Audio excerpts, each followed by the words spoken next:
é Bento, capitão e guarda-redes do Benfica, capitão e guarda-redes de Portugal. Jogou até aos 42 anos, defendeu a seleção do mundo, enlouqueceu Platini, defendeu penaltis, marcou penaltis e liderou revoltas de jogadores. Foi o número 1, foi o guardião do tempo.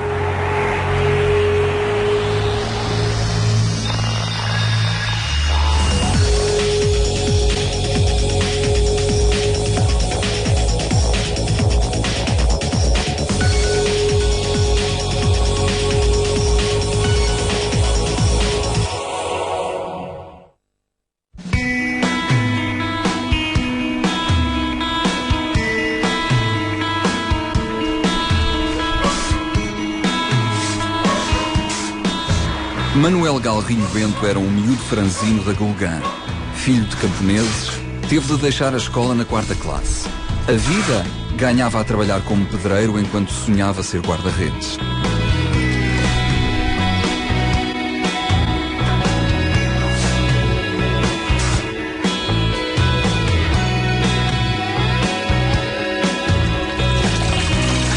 O Clube da Terra não tinha escalões de formação. E a equipa mais próxima ficava em Riachos, a mais de 5 km. Não era distância que se interpusesse entre Bento e um sonho.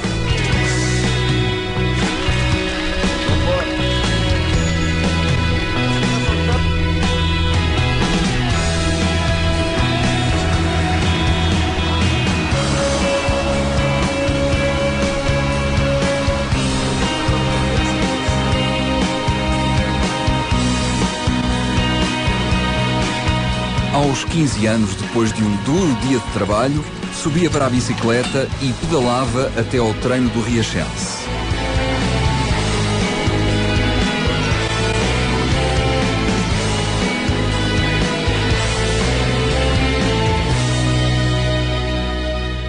Eu penso que Manuel Galrinho Bento nasce e vive, nos seus primeiros tempos, vive num Portugal dos anos 50 e dos anos 60, que é um Portugal que não é fácil de se ingrar. E ele vem de uma família humilde.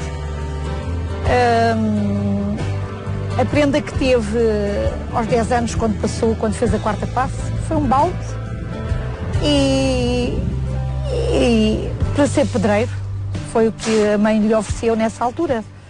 E uma bicicleta, que era do irmão, salvo erro. Depois é que ele comprou, quando começou a ganhar dinheiro, comprou uma bicicleta, porque ele teve sempre a loucura das bicicletas também. Fazia muitos quilómetros de bicicleta, porque ele não tinha meio de transporte, os meus avós não tinham. E então ele ia sempre de bicicleta, fazia tudo de bicicleta. O Manel apareceu como, digamos, é aquela história que nós às vezes futebolistas contávamos que nasceu futebolista. O Manel sempre optou pela baliza, sempre foi para ali que revelou qualidades de imediato, sem muita formação. Portanto, é por isso que eu digo que ele se calhar já nasceu futebolista. A paixão dele foi o futebol. Foi tudo ele. Queria ser quem foi e se chegou onde é que foi porque teve muita força, muito trabalho, muito honesto naquilo que fazia. Tempos depois, o Gulganense abre uma secção de júniores e Bento regressa à casa.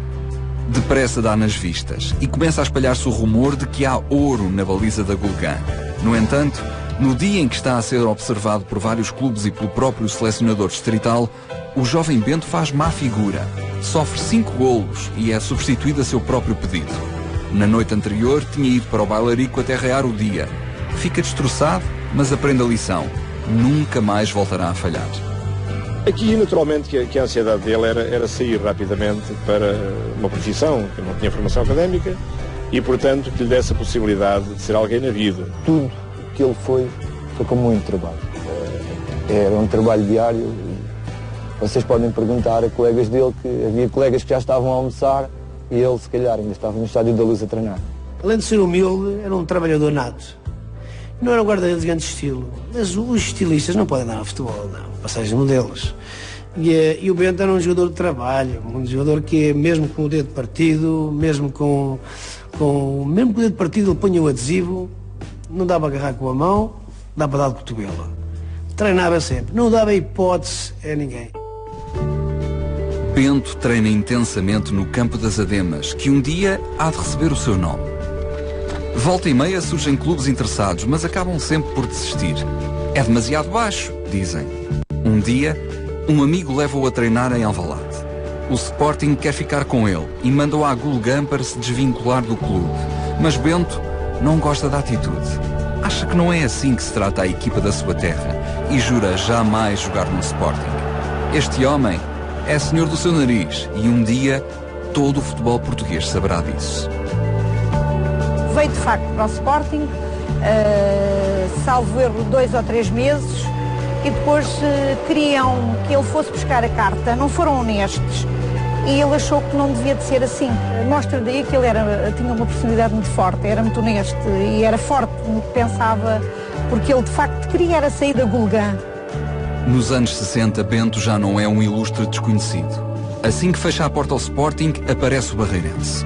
Ao contrário dos Leões, o clube da Margem Sul oferece boas contrapartidas financeiras ao Gulganense e Bento vai finalmente trocar a vida de pedreiro por um lugar ao sol na primeira divisão. Em 69-70, faz uma época fantástica que ajuda a explicar o inédito 4º lugar conquistado pela turma do Barreiro.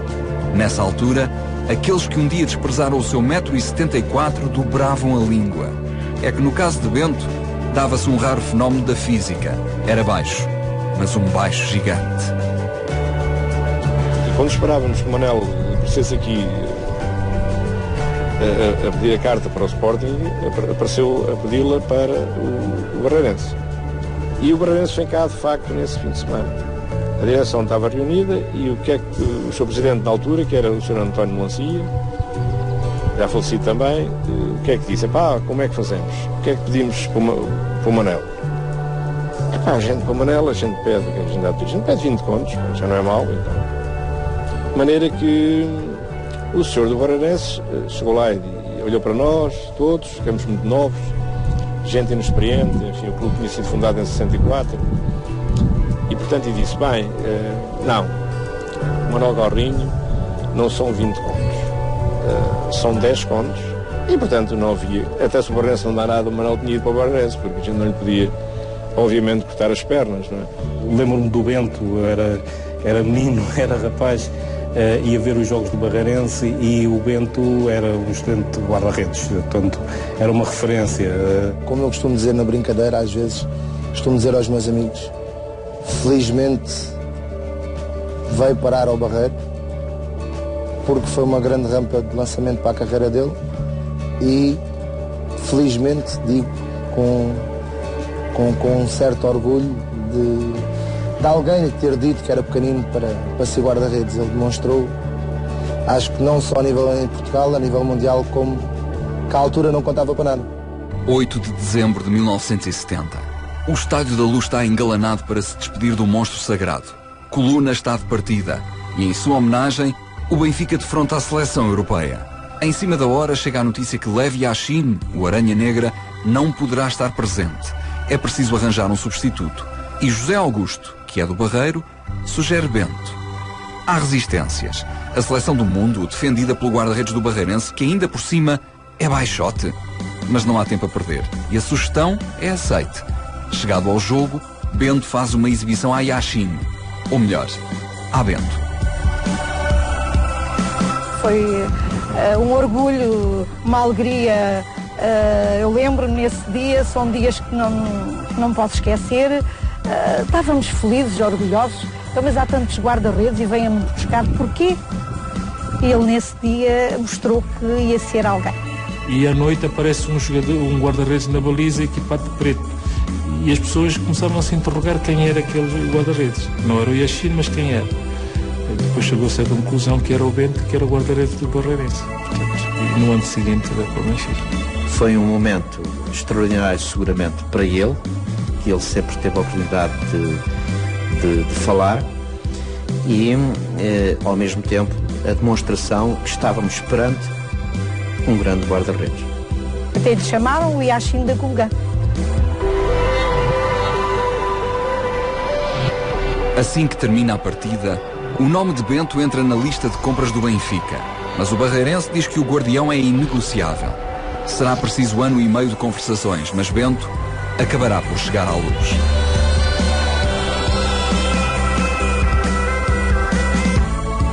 Sonhava, como todos os jogadores naquela altura, o Benfica era o maior, os outros ninguém o tinha contratado também, e ele sonhava com o Benfica porque nós já éramos benfiquistas todos em casa.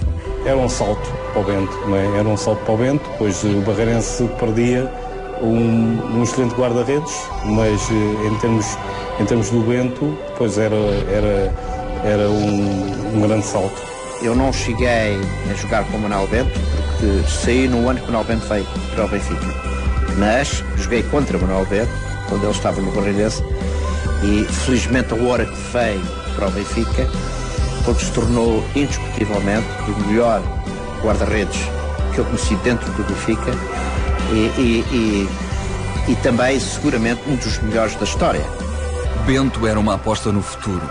Não vinha para entrar de caras na equipa. A baliza estava entregue ao Sr. Zé Gato e o rapaz da Gulgan teria de saber esperar e aproveitar as oportunidades. A estreia acontece a 1 de setembro de 1972, sob o comando de Jimmy Hagan, num particular frente à seleção da Indonésia. Em 73-74, já atua durante um terço do campeonato e soma mais algumas presenças na taça. Nos 2 anos seguintes, divide rigorosamente a baliza com Zé Henrique. Meia época para um, meia para o outro. Tive sempre uma grande amizade com o Bento. Fomos 2 colegas, bastava dizer que dormíamos no mesmo quarto os dois nas concentrações. Éramos muito amigos cá fora também. E portanto foi um moço espetacular, extraordinário, como homem e como guarda-redes. Eu também aprendi, mas depois de ser muito mais velho do que ele, também aprendi muito com ele. E portanto o Bento para mim também marcou uma geração dentro do Benfica. Não, ele nunca se assustou, ele pensou sempre que se de facto fosse para o Benfica ou para um clube grande, que tinha que trabalhar e que tinha que chegar onde é que os outros que tiveram antes dele, ser igual ou até, se pudesse ser, até melhor. Manuel Galrinho Bento é agora titular indiscutível da baliza encarnada. Tem 28 anos, já não é jovem, mas está escrito que vai durar. É da velha cepa, duro, bravo, agreste. As balizas do Benfica e da seleção serão dele durante uma década inteira. São 10 anos de voos impossíveis, saídas destemidas, mãos de ferro.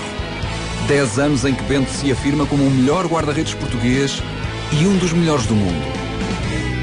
Eu tive o prazer de jogar com ele há alguns anos e já tinha uma ideia do seu valor enquanto visionava os jogos. E o que eu posso dizer é que o Manuel Bento, que não está cá a ouvir, que para mim foi o melhor guarda-redes até de todos os tempos. O Bento, num nível, eu acho que foi realmente o melhor, melhor até que o Vitor Bahia, e com um handicap físico, porque o Bento era mais, era uma figura que as pessoas não veriam como um guarda-redes de top. Chamava mais a atenção para mim no Bento era a sua baixa estatura, mas que embaixo da baliza transformava-se de uma forma que realmente quem olhava de longe parecia que era um gigante. Eu tenho uma grande paixão pelo Bento, apesar de depois ter jogado à bola também lá num clube, joguei sempre à frente, mas não é só por ser parecido com o meu pai, não é? Mas essencialmente pela garra, pela maneira dele estar em campo, pelas alegrias que nos deu. Esse de facto foi dos jogadores que mais me marcou. Gostava do Bento, que era maluco. O Bento pegava na bola e ia até lá à frente e não sei o quê. Ficava toda a gente lá para o Bento, passou-se. A baliza era um dos setores onde o Benfica tinha mais tradição. Basta olhar a lista de titulares dos 20 anos anteriores. Apenas 3 nomes: Bastos, Costa Pereira e Zé Henrique. Bento não se limitou a estar à altura da nobre linhagem que o precedia. Suplantou-a. Bento é a pedra sobre a qual assenta todo o jogo do Benfica de 1976 a 86. Do camisola 1 parte para todo o campo um sentimento de segurança, confiança, experiência, garra. Na pior época, 84-85, Bento sofre 28 gols em 30 jogos. Mesmo assim, uma média inferior a um gol por jogo. No melhor registro, em 77-78, sofre apenas 9 golos em 27 partidas, ou seja, eram precisos 3 jogos para se fazer um golo a Bento. Outras equipas tinham bons guarda-redes. O Porto tinha Zé Beto, o Sporting Vítor Damas, mas fora de série só havia um. Tinha um rosto duro de camponês e a leveza de um acrobata. O Vítor Damas foi um guarda-redes estupendo dentro da baliza, mas o Manuel foi melhor fora. O Manuel tinha outra característica que também já agora se permite, que era, matava aquilo que eu disse há bocado, a sua força explosiva, obrigava a matar as jogadas longe, perto da sua grande área, e portanto dificultar a ação às pontas de lança que apareciam com a bola no pé. Num contra um era muito difícil de bater. Era muito difícil de bater o guarda-redes para Felino, porque levantava uma mão, levantava uma perna, tinha muito reflexo e isso dava-lhe essa possibilidade. Bento é o guarda-redes completo. Tem um sentido posicional invulgar entre os postes.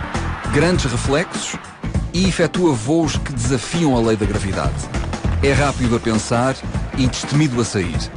No capítulo das grandes penalidades é um exímio executante, tanto a defender como a marcar. Em setembro de 1977 é ele quem dá ao Benfica a passagem à segunda eliminatória da Taça dos Campeões. Após 2 jogos, Benfica e Torpedo estavam empatados a 0, mas na decisão por grandes penalidades, nem o frio de Moscovo atrapalhou Bento. Começou por defender o primeiro pontapé dos russos e depois foi lá marcar o gol da vitória. Não era nada que ele não gostasse de fazer, jogar com os pés. Ele gostava, chegou lá, não se intimidou e marcou. Portanto, até nisso ele já era um bocadinho mais avançado em relação aos outros, porque tecnicamente também gostava de jogar com os pés. Naturalmente que o Bento, como aquele jogo, teve mais outros que foi de facto a figura determinante e que a sua prestação foi excelente, não é? Foi excelente. De repente, nos jogos de rua da rapaziada, já nem todos queriam jogar na frente para serem Eusébios e Nenés. Já era fixe ir à baliza, porque se podia imitar o estilo de Bento. Bento encarna como ninguém outra tradição encarnada, a ligação ao Barreiro. Durante décadas, todos os dias houve craques do Benfica a atravessar o rio até à Luz, formando grupos onde nascia um espírito de equipa que contagiava todo o plantel. Chamavam-lhe o grupo do Barreiro, porque diziam que era o grupo dos comunistas. E esse grupo era, eu lembro-me, Carlos Manuel, Diamantino, Zé Luís, Jorge Silva, Neno, Oliveira, Chalana, que todos os dias iam para o estádio da Luz, dentro da carrinha. Havia uma carrinha que servia, que era uma Ford Transit, servia de transporte dos atletas do Barreiro para Lisboa. Naquela altura, os acessos a Lisboa era pela Ponte 25 de Abril, ou era através dos barcos que faziam a ligação entre o Barreiro e Lisboa. Então havia uma carrinha que era o Bento, o condutor, motorista desse transporte, que fazia o transporte de todos os atletas do Barreiro para Lisboa, neste caso para o Benfica, e vice-versa. Veja o que é um profissional de futebol. O sogro tinha uma pedra de peixe no Barreiro e às vezes o Bento, não era sempre, mas às vezes tinha de se levantar às 4 da manhã para ir buscar o peixe a Sesimbra. Depois vinha para o Barreiro outra vez, esperava por nós para nos trazer. São anos fantásticos. O que é verdade e é indiscutível é que o denominado Grupo do Barreiro foi extraordinariamente importante na vivência do Benfica. Marcaram o Benfica e o Benfica marcou-os a eles. E todos eles respeitavam imenso o Bento, porque era a referência dentro daquela carrinha, digamos que era o capitão dentro daquele espaço, dentro daquele veículo, que era ele o capitão e era ele que fazia o controle e mandava sobre os mais novos e sobre os colegas de equipa. Bento foi o líder desse grupo entre os anos 70 e 80 e tornou-se consequentemente líder do balneário.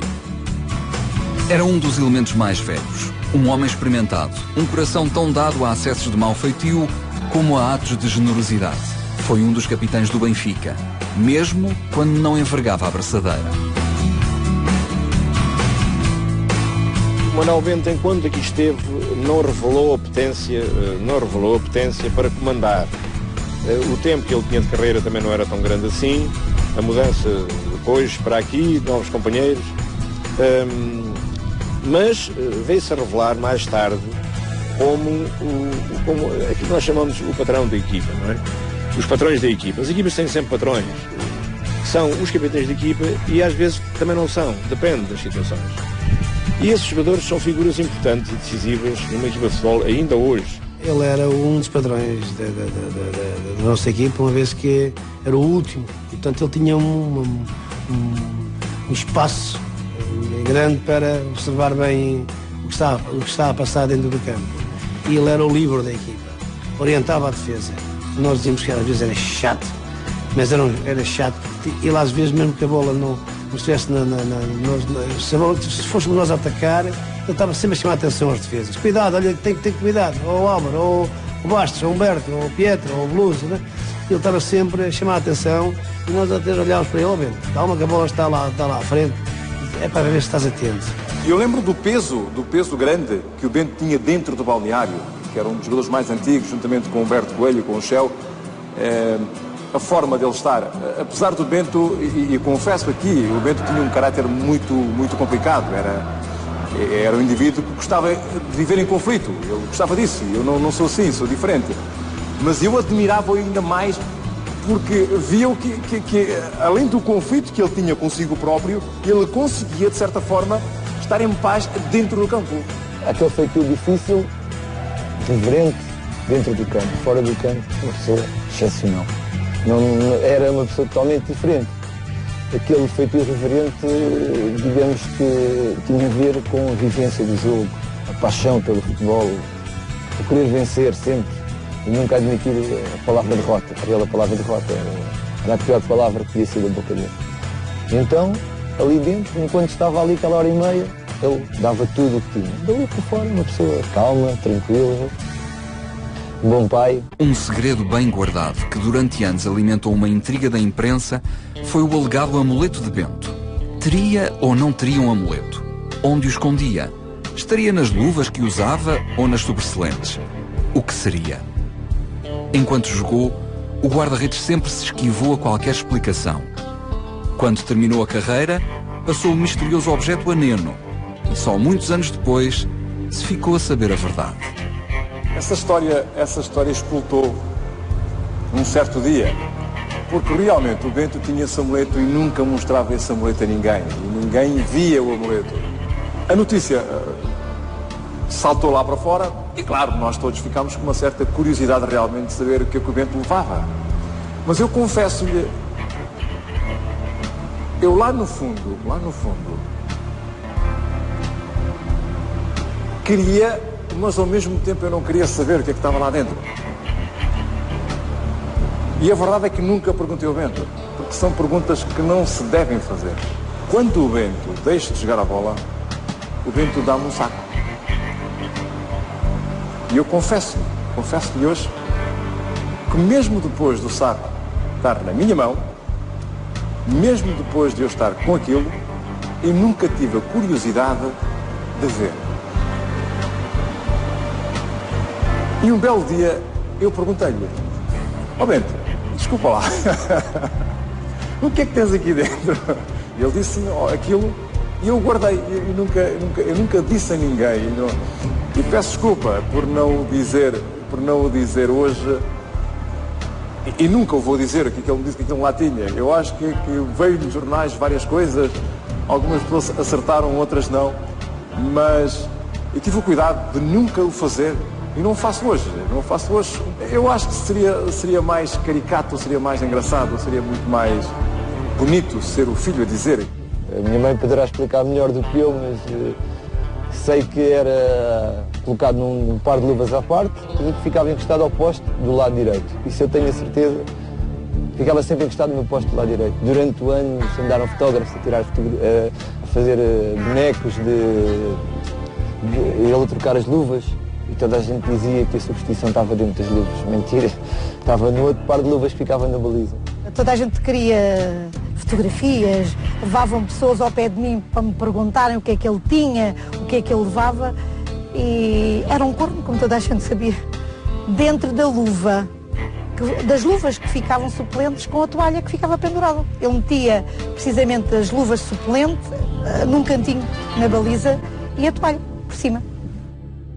Bento não foi só um monstro nas balizas do Benfica. Foi igualmente grande ao serviço de Portugal. Foi de resto em jogo da seleção frente à Escócia que nasceu uma das suas alcunhas mais célebres. Perplexos com o que viam, os jornalistas britânicos batizaram de o Homem de Borracha. O Bento defendeu tudo. O Bento até defendia correntes de ar naquele dia. Isto é, podiam ter sido se calhar os 10 de campo e ficava lá o Bento. Estavam continuamente lá para cima da grande área bolas e o Bento fez tudo o que era possível. E empatámos esse jogo, graças a ele. É uma exibição que eu considerei das poucas que vi de outro mundo. Uma das melhores exibições de sempre de Bento acontece no Euro 84. Portugal chegava com inteira justiça às meias finais, mas defrontava-se agora com um adversário de extraor bravura. Mas só Bento retardou a decisão até ao último minuto do prolongamento, somando defesa impossível. E fazer grandes exibições ao Manel, mas aquela foi a todos os títulos aquilo que um guarda-redes pode fazer. Fez o que pôde e o que não pôde. Defendeu tudo o que tinha defesa e o que não tinha defesa. E, portanto, tudo isso resultante da sua agilidade. E estamos a falar de Platini, estamos a falar de grandes jogadores da França que apareciam na frente, na cara do guarda-redes, como hoje se diz, e não o desfeiteavam, porque ele fez coisas extraordinárias. Não, tem sido aquele gol, possivelmente a França não teria ganho aquele campeonato, como ganhou. Digamos que Portugal foi o outsider daquela época. Portugal teve o pássaro na mão a 2 minutos do fim e deixa fugir. Nenhuma seleção tinha feito até a data 2 gols à França. E nós conseguimos fazer 2 gols à França, estar a perder 1-0 e virar o jogo.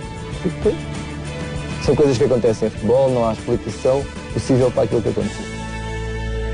A 5 de janeiro de 1986, em jogo na Luz e logo diante do Porto, Bento alcança a mítica marca dos 1000 minutos sem sofrer qualquer golo. Foi por volta dos 35 minutos da primeira parte. Na rádio, os locutores anunciaram o feito e a plateia pôs-se de pé para aplaudir o guardião do tempo. Já na segunda parte, o árbitro assinala penalti contra o Benfica e o recorde ia ficar por ali. Fernando Gomes coloca a bola na marca dos 11 metros e chuta. Mas Bento defende mais uma vez. O estádio quase vem abaixo. Não havia nada a fazer. Aquele guarda-redes não era deste mundo. Eu penso que as duas equipas equilibraram-se muito bem, pois o Benfica na primeira parte justificou pelo menos uma bola ou duas. O Porto na segunda parte apareceu com outra dimensão no campo, portanto a tentar realmente recuperar o terreno perdido, que eram os 2 pontos. Quase o ia conseguindo, mas eu penso que quem saiu realmente dignificado deste magnífico estádio foi realmente o futebol, porque estamos todos de parabéns, que quanto a mim foi uma belíssima partida. E como é que foi a defesa? Ora bem, a defesa é como normalmente tem acontecido, o guarda-redes escolhe um lado. Eu ultimamente sabia que o Fernando Gomes anda a marcar os penaltis em força e todos eles que é em força é para aquele lado. Portanto eu escolhi o lado certo. Enfim, mais uma vez, paciência. Lembra-me, porque eu não vivia em Portugal, vivia nos Estados Unidos nessa altura, mas eu sagradamente recebia os jornais, nomeadamente o Jornal da Bola, e acompanhava tudo o que era do Benfica. Havia uma ansiedade terrível. O jornal de segunda chegava à quinta e o de quinta chegava à segunda. E a primeira coisa que eu fazia, por volta da minha 1h da tarde, é ir ao correio apanhar os jornais. E acompanhei. E havia já quase 2 objetivos. Um, ganhar, e o outro, que o Bento não sofresse gols. Eu estava sempre dizendo que ele sofresse um gol porque as pessoas queriam sempre muito mais. E o jogo é muito mais e eu estava sempre preocupada, é agora. Ele não. Para ele era normal. Se sofresse, sofria, se não sofresse, não sofria. Eu não, eu queria que ele sofresse para acabar. Que as pessoas queriam mesmo que ele não sofresse. E isso parece que não. Ele dizia que não, mas eu sei que ele estava nervoso. Cada jogo era mais um jogo que os 90 minutos vou sofrer golos, não vou sofrer golos. E depois dizia, deixa lá, desde a hora que eu sofro 4, mas que o Benfica marque 5. Fernando Gomes era o meu ídolo. Eu não era benfiquista, eu era portista pelo Gomes. E lembro-me na Luz, meu pai, um penalti a favor do Porto, acho que foi o Samuel que o fez. O meu pai defendeu. Eu, no pleno estádio de Luz, no meio dos sócios do Benfica, comecei a chorar. O meu pai tinha defendido um penalti do meu ídolo do futebol. Só aos 10 minutos da jornada seguinte, em viagem à Madeira, Bento voltaria a ser batido. Foram mais de 3 meses, 11 jogos e 1065 minutos de imbatibilidade, num recorde que só seria superado 6 anos mais tarde por Vítor Bahia. A segurança que Bento inspirava aos companheiros era proporcional à angústia que gerava nos adversários. Afinal, mais do que os colegas de equipa, há um grupo de jogadores que nunca o esquecerá. Os avançados que desesperavam para lhe conseguir fazer um gol. O Bento era um guarda-redes notável, porque, não sendo realmente um guarda-redes de elevadíssima estatura, era um homem extremamente elástico, tinha uma percepção do sentido de posição de baliza que era verdadeiramente notável, era um homem muito rápido também a chegar à bola, com reflexos muito pouco comuns, e eu diria também que uma capacidade e uma personalidade na baliza que fazia descansar toda aquela gente que estava à sua frente. Mas o Bento não há dúvida nenhuma que era uma pessoa, notava-se que era uma pessoa trabalhadora e que tinha uma impulsão fora de série, tinha umas mãos de ouro, porque as bolas, ele conseguia segurar as bolas, viessem elas, a força viessem, ele conseguia segurar as bolas, e tinha uma autonomia na área importante. A pequena área era toda dele, isso não havia qualquer tipo de dúvida, e alargava a sua pequena área quase até à grande área. Todos os cruzamentos que fossem para aquela zona era tudo Manuel Bento. O Manuel Bento tinha uma impulsão muito grande, conseguia-se saltar perante adversários, perante as lanças das outras equipas, e conseguia sempre ganhar a bola. Em outubro de 85, o selecionador José Torres pedia que o deixassem sonhar. Portugal corria atrás de um apuramento em que ninguém acreditava. Para chegar ao Mundial, era preciso ir à Alemanha Federal vencer a equipa da casa, a líder do grupo. Contudo, já no segundo tempo e a 25 metros da baliza, Carlos Manuel disparou um míssil contra o derrotismo, batendo o outro fantástico guarda-redes Schumacher. Depois, foi aguentar o milagre. A Alemanha avançou em bloco e a seleção mal saía da área, mas Bento e uns postes enfeitiçados defenderam tudo. Bento era uma das grandes razões para que uma seleção que até 1984 tinha o paupérrimo currículo de uma presença em mundiais e nenhuma em europeus, chegasse de repente em apenas 2 anos ao Euro e ao Mundial. O México 86 tem tudo para ser o momento da consagração de Manuel Bento como um dos maiores guarda-redes mundiais. Aos 38 anos, mantém intactas todas as faculdades e enverga com justiça a braçadeira de capitão. A seleção tem um arranque auspicioso, batendo a Inglaterra por 1-0, mas depois ia entrar em autodestruição. Rebenta um conflito entre jogadores e federação por causa dos prémios de jogo e Bento é o porta-voz de uma equipa amotinada. O caso Saltilho enche as primeiras páginas dos jornais. Comunicamos aos excelentíssimos órgãos da comunicação social que, como primeira tomada de posição, decidimos não comparecer ao jogo de treino marcado pela Federação Portuguesa de Futebol a realizar hoje, dia 25 de maio, em Monterrey. O Bento tinha, de facto, uma personalidade muito forte, um homem com um caráter muito fincado, um grande guarda-redes, e lembro-me dele, sobretudo, pelas posições firmes que tomou na seleção, no caso de Saltilho. O Bento era, de facto, uma referência pela força do seu caráter e pela qualidade técnica como guarda-redes do Benfica. O que se passou no México só beneficiou os jogadores portugueses daí para a frente. O jogador em Portugal era muito mal visto, era visto como o arruaceiro, pé descalço, e o jogador já não é visto assim, o jogador já é uma pessoa com cultura, já tem ideias diferentes e as pessoas já acatam de maneira diferente. Não sei tudo o que se passou em Saltilho, mas é a mudança do futebol português a Saltilho. Quando pior parecia impossível, a seleção recebe o golpe de misericórdia. Numa brincadeira com José Augusto num treino banal, Bento fratura a perna esquerda. Portugal perde o seu guarda-redes e capitão e há de ser eliminado ainda na primeira fase do Mundial.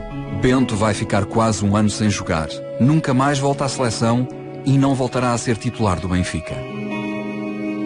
Quando ele fraturou a perna no México, eu estava junto dele e foi uma coisa que me incomodou muito e que marcou um bocadinho o seu declínio como desportista. Estava mesmo na cidade do México e ele estava em Saltilho.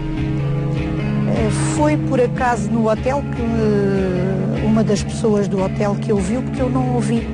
E quando desci, às 7 horas, é que soube que o porteiro, como eles diziam, que o porteiro tinha partido uma mão.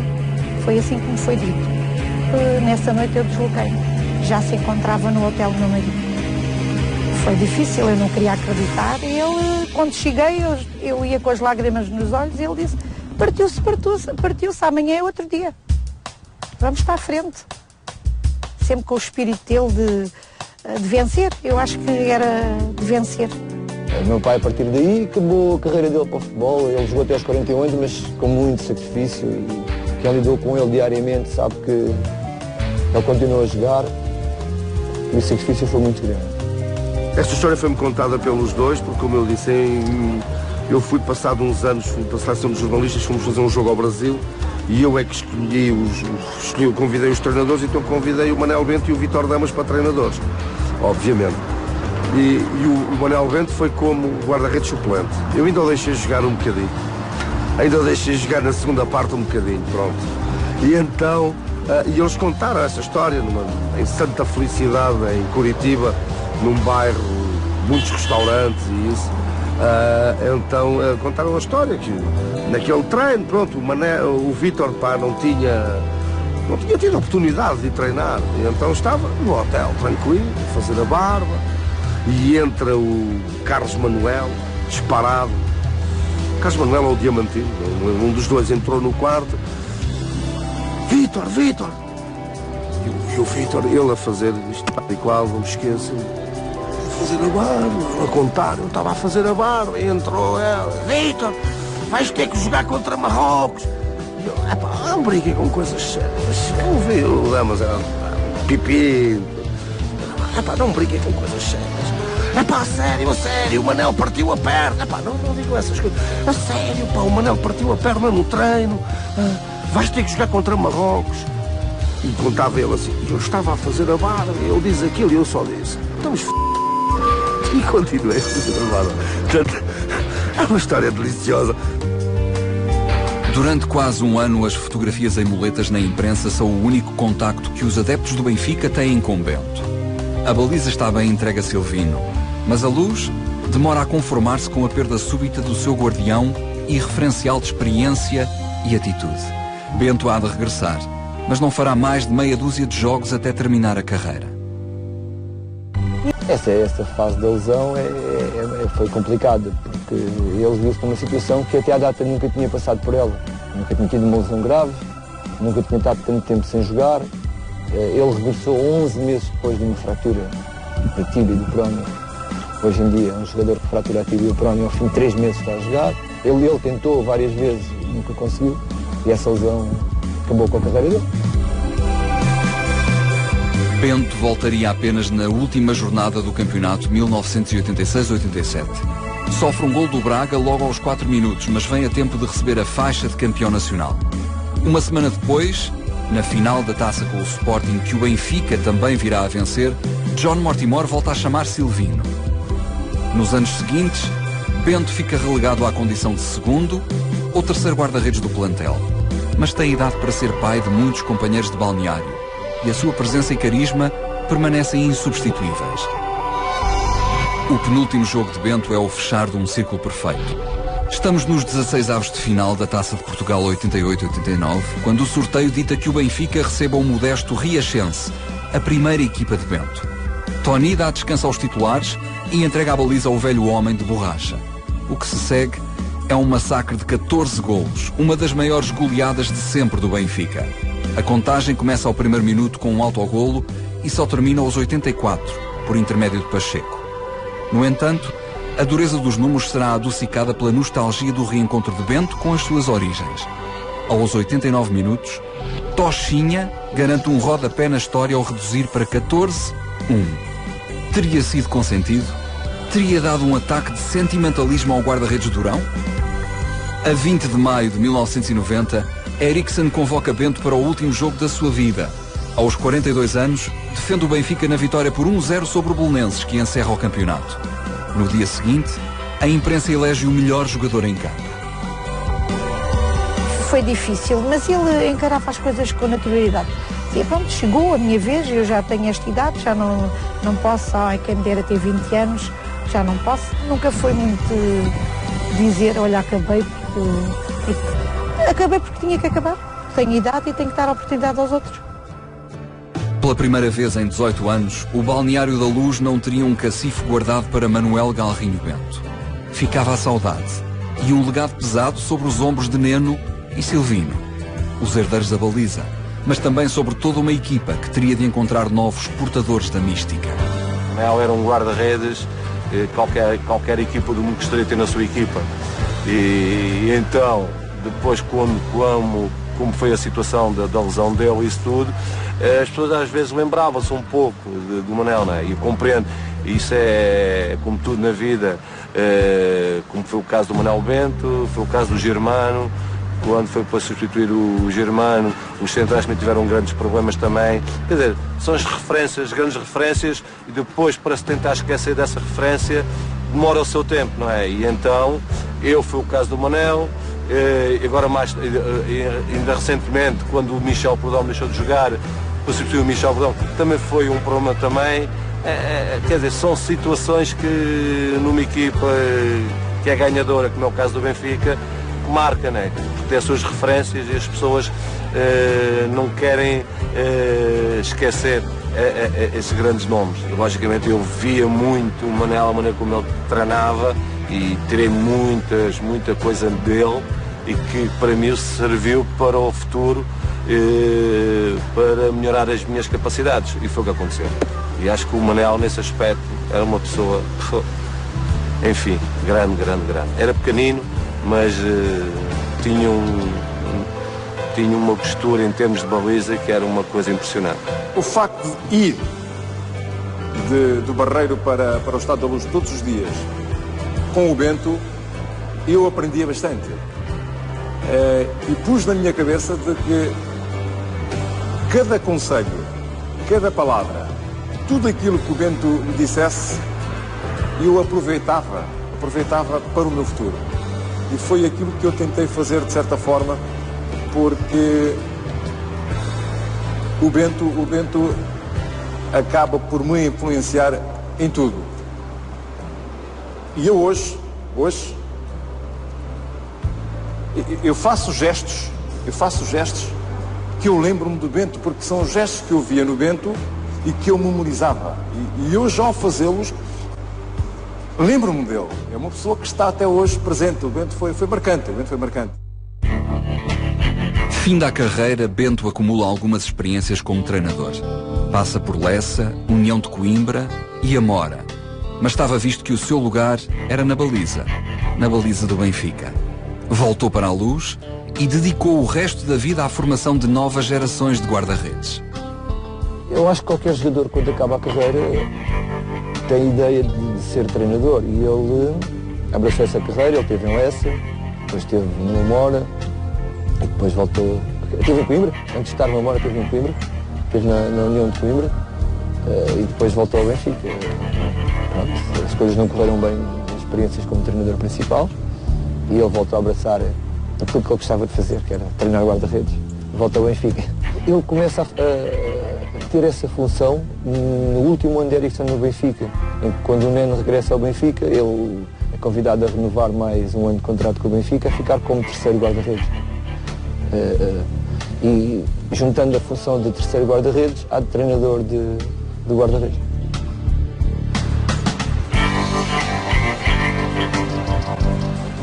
Bento tinha uma paixão paralela, a columbofilia, talvez porque só os pássaros voassem como ele.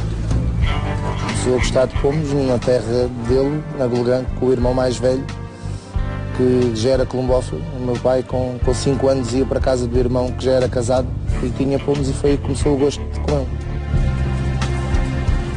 Ele gostava muito de pomos, e além de gostar muito de pomos, estou convencido que, para quem tem uma atividade que deve ficar um stress grande, de certeza que é para qualquer columbófilo que gosta de pomos, o entrar dentro de um pombal e estar em contato com os pomos é calmante. Significa a continuidade de uma paixão que o meu pai tinha, significa um bichinho que ele me pôs, que eu continuo e que procuro sempre fazer os melhores resultados, e quando tenho os bons resultados em conjunto com o João, continuamos sempre que isto não é a 2, continuamos a dizer que é sempre a 3, da mesma. Continuamos sempre, somos sempre 3. Aquelas coisas é inequívoco. Ele ataca a matar.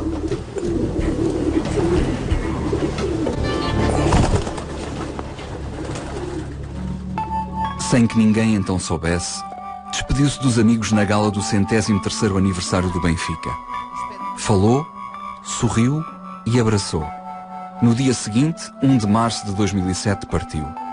Tinha 58 anos e um coração que decidiu viver intensamente.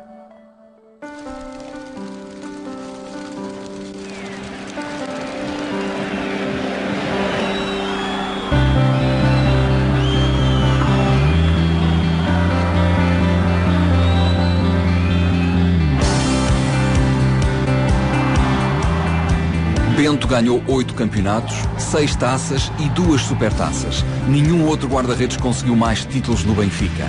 Foi jogador português do ano em 77, semifinalista do Campeonato da Europa e finalista da Taça UEFA em 2 jogos onde rubricou também 2 das melhores exibições de sempre. Nos 259 jogos que efetuou na Luz, perdeu apenas 12. É o 4º jogador com mais títulos no Benfica e o 6º com mais jogos. Para além destes números impressionantes que poderiam ter sido ainda maiores sem a estrutura das balizas, figura maior do futebol das décadas de 70 e 80.